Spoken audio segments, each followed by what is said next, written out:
नमस्कार, मैं हूं आपके साथ हितेंद्र भदौलिया और आप देख रहे हैं हमारा YouTube चैनल एसआर अशोकनगर। बीते दिनों पूर्व केंद्रीय मंत्री ज्योतिरादित्य सिंधिया, जो मध्य प्रदेश कांग्रेस के बड़े नेता हैं, कांग्रेस पार्टी के राष्ट्रीय महासचिव हैं और अशोकनगर गुना संसदीय क्षेत्र के सांसद भी हैं, उनकी पत्नी जब इस संसदीय क्षेत्र में सक्रिय थी तो एक बात बड़ी गंभीरता और जोर शोर से चल रही थी कि क्या आगे के समय में वो गुना से चुनाव लड़ेंगी। इसको लेकर जब सांसद सिंधिया से भी बीते दिनों पूछा गया था तो उन्होंने कहा था, या उनका एक बयान सामने आया था जिसमें उन्होंने कहा था कि हो सकता है आगे मैं सांसद पति के तौर पर भी आऊं। आज अपनी इस बात को उन्होंने पूरी तरह से स्पष्ट किया है। अशोकनगर में पत्रकारों से बातचीत के दौरान उन्होंने कहा कि उनका कहने का आशय ये नहीं था कि वो सांसद के पति के तौर पर रहेंगे। उनका कहना है कि उनकी सरकार आगे अगर आती है तो संभवतः मध्य प्रदेश शायद पूरे देश में महिलाओं का प्रतिनिधित्व जो सरकार में है उसकी बढ़ाने का बिल पास कर दिया जाएगा और 33% अगर महिला रिजर्वेशन होता है और उस स्थिति में अगर गुना की सीट महिलाओं के लिए रिजर्व होती है तब की स्थिति में संभवतः वह सांसद पति के तौर पर हो सकते हैं। पर इसको कहते कहते सिंधिया ये भी कह गए कि ये ज़रूरी नहीं कि ऐसा हो, मगर एक संभावना है अगर ऐसा होता है और सरकार अगर चाहती है या पार्टी उस समय कांग्रेस की उनकी पत्नी को लड़ाती है तब वो सांसद पति के तौर पर रहेंगे। तो जो लोगों को इस तरह की अटकलों का या अफवाहों का लेकर जो चर्चाएं थी या जो समझ रहे थे उसका सिंधिया जी ने पूरी तरह से जो है खंडन किया है और उस पर विराम लगाया है। और सांसद पति के तौर की जो बात आई थी उसको लेकर भी उनको कहना है कि अगर ये सीट रिजर्व होती है महिला के लिए तब संभावना है कि उनकी पत्नी जो प्रियदर्शनी राजे सिंधिया है संभवतः वो चुनाव लड़े और तब शायद वो सांसद पति के ओहदे वाली बात जो सामने आ रही थी वो हो पाए। ये जो पतियों की श्रृंखला है ना, सरपंच पति, जिला पंचायत पति, सांसद पति, इस पतियों की श्रृंखला को हमें ख़त्म करना होगा और महिलाओं को हमें पूर्ण रूप से सशक्त करना होगा, ये मैंने कहा। और मैंने ये कहा कि सरकार आएगी कांग्रेस की तो महिला रिजर्वेशन बिल, आरक्षण बिल हम लोग सदन में लाके पारित करेंगे और ये हो सकता है कि गुना में भी आरक्षण के जरिए महिला नेत्री हो। अगली बार महारानी, अब वो भविष्य बताएगा।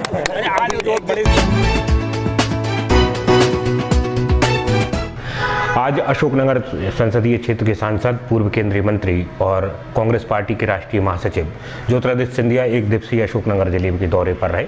चंदेरी से लेकर उन्होंने अशोकनगर तक कई कार्यक्रमों में हिस्सा लिया। मुख्य आयोजन अशोकनगर की कृषि उपज मंडी में रखा गया।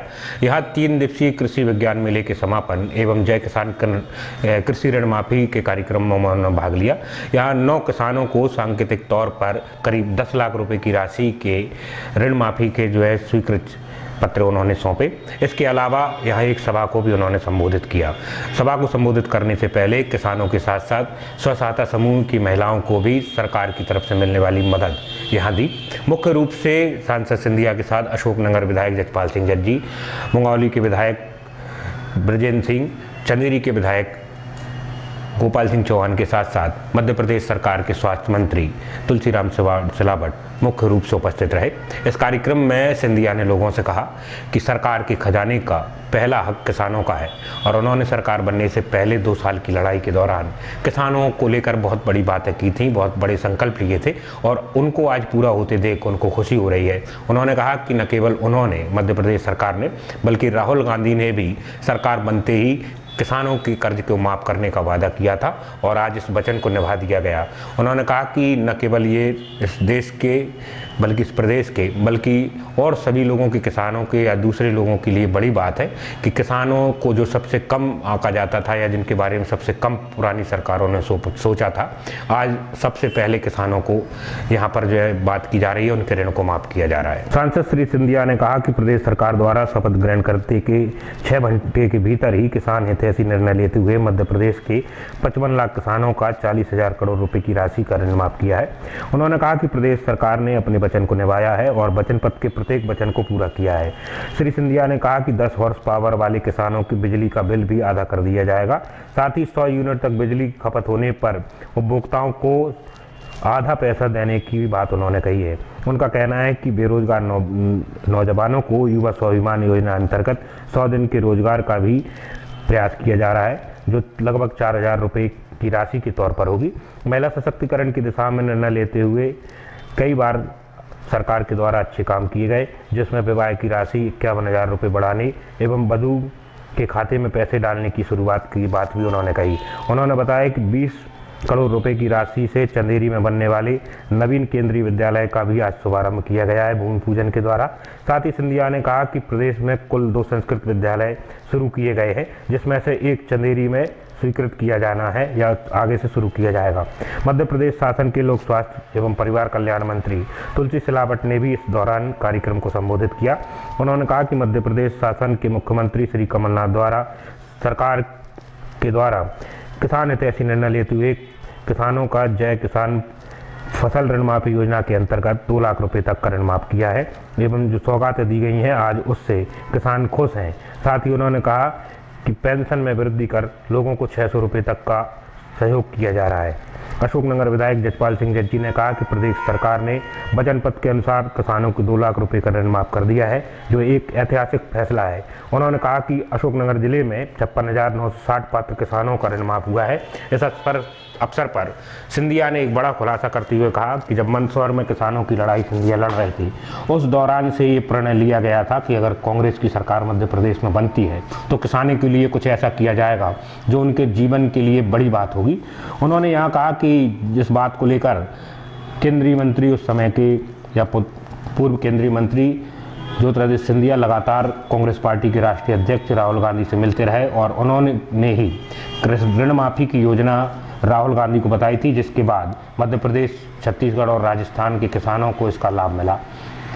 इस कार्यक्रम में अशोकनगर जिले के तमाम सारे अधिकारी और कांग्रेस कार्यकर्ताओं के साथ आम नागरिक किसान उपस्थित रहे। संकल्प आपका पारित हुआ है, जो पूरा हुआ है किसान ऋण माफी वाला, जिस तरह से मंच से बात की जा रही थी कि इसकी शुरू में आपने जो है राहुल गांधी को लेकर बात की थी, तो कैसा लग रहा है आज इसको लेकर? देखिए, ये हमारा संकल्प था किसानों के प्रति।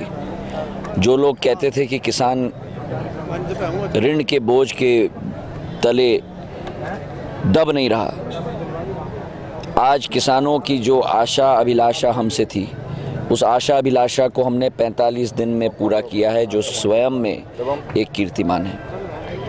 और केवल ये नहीं, बिजली का बिल का भी हमने कार्य किया है। बिजली बिल 10 हॉर्स पावर का आधा हो गया है और जो हमने 45 दिन में करके दिखाया है, तो आप ही सोचो कि अगर 45 दिन में इतना कुछ हमने किया है तो 5 साल में हम लोग क्या करेंगे। मेरी ड्यूटी रहती है कि किसानों के लिए पूर्ण रूप से ये सरकार कटिबद्ध रहे और उसका पहला कदम हमने उठाया। मध्य प्रदेश सरकार के स्वास्थ्य मंत्री तुलसी सिलावट आज अशोकनगर से सुबह स्थानीय विश्राम गृह से अचानक वह शासकीय जिला चिकित्सालय पहुंचे। शासकीय जिला चिकित्सालय पहुंचने के लिए उन्होंने स्थानीय विधायक जजपाल सिंह जज्जी के साथ मोटरसाइकिल की सवारी की। ये पहला अवसर था अशोकनगर जिले में कि कोई मंत्री इस तरह से अशोकनगर जिला चिकित्सालय का निरीक्षण करने जाए या अपने विभाग का निरीक्षण करने जाए। तुलसी सिलावट जी ने जैसे ही विधायक के साथ इस यात्रा को की तो लोगों का हुजूम उनके साथ लग गया। जिला चिकित्सालय में उन्होंने कई सारी व्यवस्थाओं का निरीक्षण किया। वहाँ पर पेयजल की व्यवस्था को उन्होंने देखा, भोजन की व्यवस्था का भी जायजा लिया, उस पर बात की। इसके अलावा वार्डों में पहुंचकर भी वहाँ की व्यवस्थाएं दी। मरीजों से खासकर उन्होंने बात की, साथ ही उपचार और दवाई के साथ साथ जो उनको ट्रीटमेंट किया गया उसके बारे में उनसे पूछा, कितने संतुष्ट हैं कितने नहीं। इसके अलावा डॉक्टर कक्ष भी देखे, डॉक्टरों से भी बात की। इन सब के साथ साथ और तमाम सारी व्यवस्थाएं देखी। इस दौरान कई चीज़ें ऐसी थीं जिनमें सबसे बड़ी समस्या पेयजल को लेकर जो ऊपर टंकी थी उनको लेकर रही। पहले तो यह ताला रगारा जब गए तो यहाँ की गंदगी को लेकर काफ़ी नाराज़ हुए और उन्होंने अधिकारियों को निर्देश दिया है कि माह में 2 बार इनकी सफाई की जाए और उसका फोटो व्हाट्सएप पर उनको डाला जाए, वो खुद इसका मॉनिटरिंग करेंगे। साथ ही उन्होंने विधायक जजपाल सिंह जज्जी को भी कहा है कि समय समय पर वो इन व्यवस्थाओं को देखते रहे। इसके बाद एक बंद कमरे में डॉक्टरों के साथ एक बैठक की गई। सूत्रों के लिहाज से अगर बात करें तो ये बैठक बड़ी गहमा गहमी वाली रही और स्वास्थ्य मंत्री ने डॉक्टरों की जमकर खिंचाई भी की है। जो व्यवस्थाएं बाहर खराब दिख रही थी उनको लेकर। हालांकि स्वास्थ्य मंत्री ने अशोकनगर जिले के जिला चिकित्सालय में करीब 2 घंटे का जो समय निकाला, उस दौरान उन्होंने कई सारी चीज़ों को देखा और निर्देश भी दिए कि उनको दुरुस्त किया जाए। अब देखना होगा कि यहाँ के लोग उस पर कितना अमल करते हैं। हालांकि एक चीज़ और जो साथ में रही कि ट्रामा सेंटर जो अशोकनगर की राजनीति का बड़ा विषय था, उस पर भी पत्रकारों ने जब उनसे बात की तो बहुत स्पष्ट तौर पर तो कुछ नहीं कहा, मगर कहते कहते इतना भर कह गए कि ज़रूर इस पर कुछ किया जाएगा। हम दर्शकों को बता दें कि ये वही ट्रामा सेंटर है जिसके उद्घाटन को दो बार करना पड़ा था। पहले उस समय के जो विधायक थे गोपीलाल जाटव बीजेपी के, उन्होंने, और फिर सिंधिया जी ने। इस पर बड़ा विवाद भी हुआ था, गंगा जल से धोने तक का मामला आया था। विधानसभा में पहुंचने के बाद विधायक जजपाल सिंह जज्जी ने सबसे पहले इस मुद्दे को उठाया था कि ट्रामा सेंटर शुरू किया जाए। स्वास्थ्य मंत्री ने एक टीम भी भेजी, वो यहाँ देख कर भी गई, और उसके बाद करीब 1 महीना बाद आज जब स्वास्थ्य मंत्री खुद आए तो पत्रकारों ने उनसे सवाल किया कि आखिर कब तक व्यवस्थाएं हो जाएंगी। तब जवाब यही आया कि बहुत जल्दी होगी। उनको ये भी बताया गया कि ये सिंधिया जी का क्षेत्र है और उनने व्यवस्थाओं को दुरुस्त करने का जो है बात कही है, वचन दिया है, आश्वासन दिया है। तो कहते हैं कि सिंधिया जी का क्षेत्र है, बहुत जल्द व्यवस्थाएं पूरी होंगी। मध्य प्रदेश में 15 वर्षों से जो स्थिति मुझे मिली है, जो मध्य प्रदेश से 15 वर्षों में जो स्थिति मिली है, इसको ठीक करना है। उसी दिशा में हर जिले में मैं जाने का प्रयास कर रहा हूँ। मेरी प्राथमिकता है जो मेरा मरीज मेरे जिला अस्पताल में अशोकनगर आता है उसको डॉक्टर उपलब्ध हो, इलाज समय पे हो, दवा समय पे मिले, सारी सुविधाएं उसको समय पे मिलना चाहिए। इसमें जो भी लापरवाही करेगा वो बर्दाश्त नहीं की जाएगी। कड़ी से कड़ी कार्रवाई करूंगा मैं, और दवा भी समय पे मिलना चाहिए। और उससे बढ़कर, क्योंकि आप जानते हो बीमारी की जड़ गंदगी होती है, पूरा मेरा जिला अस्पताल साफ स्वच्छ साफ सुथरा होना चाहिए, ये प्राथमिकता है। पानी पीने का स्वच्छ मिले, ये मेरी प्राथमिकता है। गंदगी बिल्कुल दूर होना चाहिए। और जो 2-3 दिन पहले जो घटना घटी है चद्दर, उस घटना की मैं संपूर्ण जांच कराने के आदेश दिए मैंने। जांच आने के बाद जो भी दोषी होगा उस पर कार्रवाई की जाएगी। और जिला अस्पताल किसको सौंप लिए जाएंगे? अभी मैं आपको बतला दूंगा, भोपाल से ही भेजूंगा, ठीक है ना। एक डॉक्टर को भेजूंगा। जिला अस्पताल का निरीक्षण किया आप, अभी जो फिलहाल जो व्यवस्थाएं आपको देखने को मिली उसमें आप संतुष्ट हैं? व्यवस्था मैं आपसे पूछता हूँ, आप संतुष्ट हो? नहीं, मैं तो नहीं हूँ।